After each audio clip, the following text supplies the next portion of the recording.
দর্শক, এক সপ্তাহের মধ্যেই বাজারে উঠতে শুরু করবে হালি পেঁয়াজ। দাম কম পাওয়ায় হতাশার কথা জানিয়েছে কৃষক। আর এ নিয়ে আলোচনাতে রাজবাড়ী থেকে যুক্ত হচ্ছেন সহকর্মী মিঠুন গোস্বামী। মিঠুন, হালি পেঁয়াজের দাম কেমন পাচ্ছে কৃষক? ধন্যবাদ সোহাগ। চলতি মৌসুমে যে হালি পেঁয়াজটি লাগিয়েছিল কৃষক, সেটি কিন্তু আর এক সপ্তাহ থেকে 10 দিন ব্যবধানে বাজারে আসবে। আমরা কৃষকদের সঙ্গে কথা বলেছিলাম, কৃষকরা বলেছে যে পেঁয়াজের দাম কিন্তু এতটাই কম যে তারা প্রচন্ড ক্ষতিগ্রস্ত হচ্ছে। প্রতিমন পেঁয়াজ কিন্তু 12 থেকে 1300 টাকা দরে বিক্রি হচ্ছে, যার কারণে কৃষকদের যে খরচ হয়েছে সেটির পরিমাণ কিন্তু তার থেকে অনেক বেশি, যার কারণে কৃষক তাদের দুর্দশার কথা বারবারই বলেছে। তারা বলেছেন যে চলতি মৌসুমে কিন্তু সার কীটনাশক সহ নানান যেসব চাষের সামগ্রী দরকার হয় সবকিছুর দামই কিন্তু বেশি ছিল, সারের সংকট ছিল, কৃষক সময় মতো সার পাচ্ছিল না। সব মিলে এই ফলনে কিছুটা আবহাওয়া ভালো থাকায় কিন্তু ফলন ভালোর কথা বলেছে, তবে তাদের যে খরচ সেটি কিন্তু মন প্রতি 2000 থেকে 2500 টাকা হয়ে গেছে। কারণ চলতি মৌসুমে কিন্তু পেঁয়াজের বীজের যে সরবরাহ সেটি কিন্তু কম ছিল, যার কারণে অনেক বেশি দামে কৃষকদের এবছর কিন্তু পেঁয়াজের যে বীজটি সেটি সংগ্রহ করতে হয়েছিল।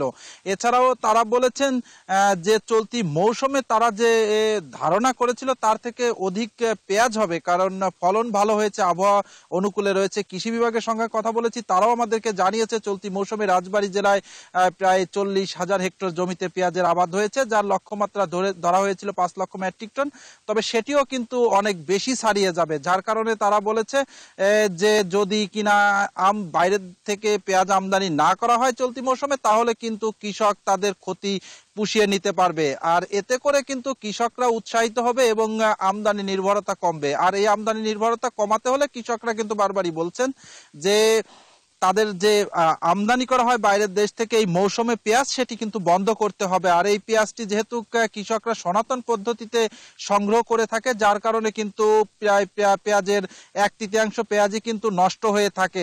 যদিও কিন্তু সারা বাংলাদেশে যে পেঁয়াজ উৎপাদন হয় তার 1/3 পেঁয়াজ এই রাজবাড়ী জেলা থেকেই উৎপাদন হয়। রাজবাড়ী জেলার পেঁয়াজ কিন্তু শুধু রাজবাড়ী জেলা নয়, রাজবাড়ী জেলা ছাড়িয়ে কিন্তু দেশের বিভিন্ন স্থানে, গুরুত্বপূর্ণ স্থানগুলোতে কিন্তু এই রাজবাড়ীর পেঁয়াজই যায় এবং সেই পেঁয়াজটি কিন্তু সারা দেশের মানুষ সংগ্রহ করে। আর এই পেঁয়াজটি কিন্তু এখন না, প্রায় বছর ব্যাপী কিন্তু এই পেঁয়াজটি কিন্তু বাজারে থাকবে, এই দেশি পেঁয়াজটি। আর কৃষকরা কিন্তু বারবারই বলেছেন যে তাদের যদি সংরক্ষণের যদি একটি ভালো ব্যবস্থা সরকারের পক্ষ থেকে করে থাকে তাহলে কিন্তু কৃষকরা উপকৃত হবে। আর কৃষকরা কিন্তু আরেকটি বিষয় বারবারই বলেছেন, তারা যেন এই পরবর্তীতে যে সকল সার কীটনাশক সেগুলো কিন্তু সহজে যাতে তারা পেতে পারে, তাহলে কিন্তু তারা উৎপাদনে আরো বেশি উৎসাহিত হবে এবং লাভবান হবে। এতটুকুই ছিল আমার কাছে রাজবাড়ী থেকে পেঁয়াজ চাষের সর্বশেষ তথ্য।